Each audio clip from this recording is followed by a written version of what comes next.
तो कैसे हो आप लोग? जैसा कि आपको मालूम चल चुका होगा टाइटल देख के कि हम इसमें टेक्निकलिटीज डिस्कस करेंगे बिटसेट का, ठीक है।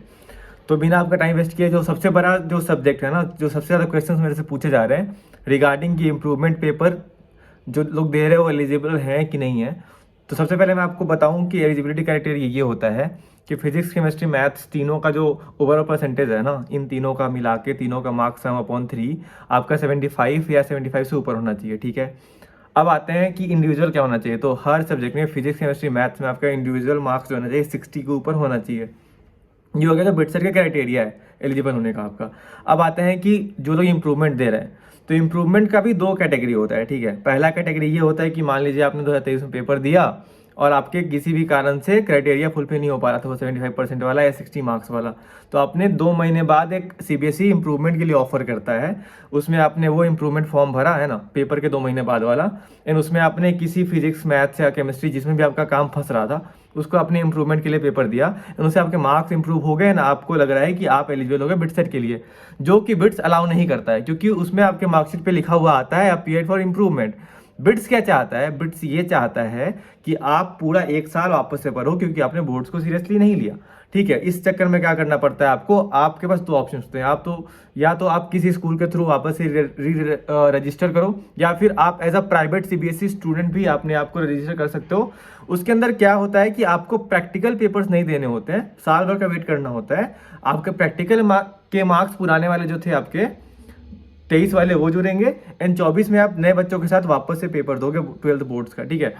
तो इसके साथ आप एलिजिबल हो जाते हो अगर जो आपने इंप्रूवमेंट का पेपर दिया 1 साल बाद रुक के, उसमें आपने क्राइटेरिया बिटसेट वाला फुलफिल कर दिया।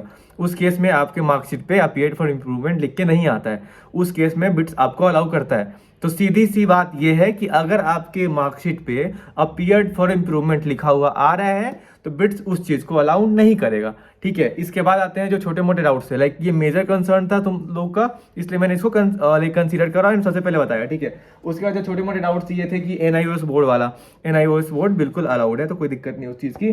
फिर एक ये है कि कंपार्टमेंट लगा है ना आपका, तो आपने बोर्ड चेंज करके वापस से 12th रीअपियर करा, तो आप कर सकते हो ये चीज़, है ना। आपने बोर्ड चेंज करा, आपने एनआईओएस बोर्ड से अपीयर करा तो भी वो अलाउड है। उसके बाद क्या कहते हैं कि जो इम्प्रूवमेंट दे रहे हैं, है ना, जैसे आपने 12th का वापस इंप्रूवमेंट दे रहे हो तो वो लोग अपीयरिंग लिखे या फिर पास्ट लिखे, तो आप वापस से रीअपियर कर रहे हो ना, तो आप लिखोगे अपीयरिंग, ठीक है ना। ये चीज़ ध्यान रखना, अगर आप बिटसेट का फॉर्म भरे तो आप अपीयरिंग लिखोगे, जिन्होंने इंप्रूवमेंट साल भर रुक के भरा है, क्योंकि आप दोबारा 12th दे रहे हो, आपके नए वाले मार्क्स कंसिडर किए जाएंगे इसलिए। एंड फिर सीबीएसई प्राइवेट स्टूडेंट्स का एलिजिबल है कि नहीं है? बिल्कुल एलिजिबल है। जैसा मैंने बताया, आप पूरे सब्जेक्ट रिपीट कर रहे हो, 1 साल वेट कर रहे हो, है ना, सारा प्रोसीजर अगर आप फॉलो कर रहे हो, आपका मार्कशीट जो आएगा उसके ऊपर अपीयर फॉर इंप्रूवमेंट नहीं लिखा रहेगा, तो आप एलिजिबल हो। फिर आते हैं, एक बंदे का डाउट ये था कि बीएससी कोर्स में एडमिशन ले लिया है, फिर उसने सोचा कि ड्रॉप कर लूँ और बिट्स के लिए अपीयर होना चाहता है ड्रॉप ईयर में अपने, तो बिल्कुल एलिजिबल है, कोई दिक्कत नहीं है। उनको बस 12th का मार्क्स देखना है आपका, एंड आपका बिटसेट स्कोर देखना है। ये चीज़ होगी, मोटा मोटा डाउट्स जो थे, जो मेजर डोमेन था वो मैंने कवर कर लिया है, ठीक है ना। सबसे बड़ा डाउट वो 12th वाला ही था, ठीक है ना, तो आपको समझ में आ चुका होगा, है ना। बहुत ही क्लीन चीज़, बहुत ही साफ साफ शब्दों में बिट्स ने कहा मुझसे, मैं एडमिशन ऑफिस गया था, जिसके मार्कशीट पे भी अपीयर्ड फॉर इम्प्रूवमेंट लिखा रहेगा वो कंसीडर नहीं किया जाएगा, एंड अपीयर्ड फॉर इम्प्रूवमेंट उसी के मार्कशीट पे लिखा आता है जो कि रिजल्ट आने के 2 महीने बाद जो विंडो खुलती है इम्प्रूवमेंट वाली, वो भरता है। जो रीअपियर करता है 1 साल वेट करके, उसके ऊपर मार्कशीट पे अपीयर्ड फॉर इम्प्रूवमेंट लिखा हुआ नहीं आता, है ना। ये बहुत ही क्रिस्टल क्लियर सी बात है। अब यहाँ से इस वीडियो को देखने के बाद ये डाउट बिल्कुल हटा दो, एंड जिनको भी ये डाउट है, तुम्हारे कोई दोस्त हैं तो उनको ये वीडियो शेयर कर दो, ठीक है। एंड और भी कुछ डाउट्स है ना बिटसेट से रिगार्डिंग, कुछ भी एक्स्ट्रा डाउट है ना, तो वो चीज़ कमेंट कर दो, ठीक है। एंड टेलीग्राम ग्रुप जो हमने बनाया हुआ है 2024 बिटसेट के लिए, वो आप नीचे लिंक है उसको क्लिक करके ज्वाइन कर सकते हो वहाँ पे, ठीक है ना। हमसे रीच आउट कर सकते हो, एंड मेरे को इंस्टाग्राम पे फॉलो कर सकते हो, इंस्टाग्राम का लिंक भी डिस्क्रिप्शन में होगा, ठीक है। एंड अभी तुम्हारा जेई मेंस आने ही वाला है ना, तो जेई मेंस के लिए all the best, and BITSAT भी आने वाला है, एंड बिटसेट के लिए तैयारी शुरू कर दो, एंड चैनल को सब्सक्राइब कर दो, ठीक है। All the best.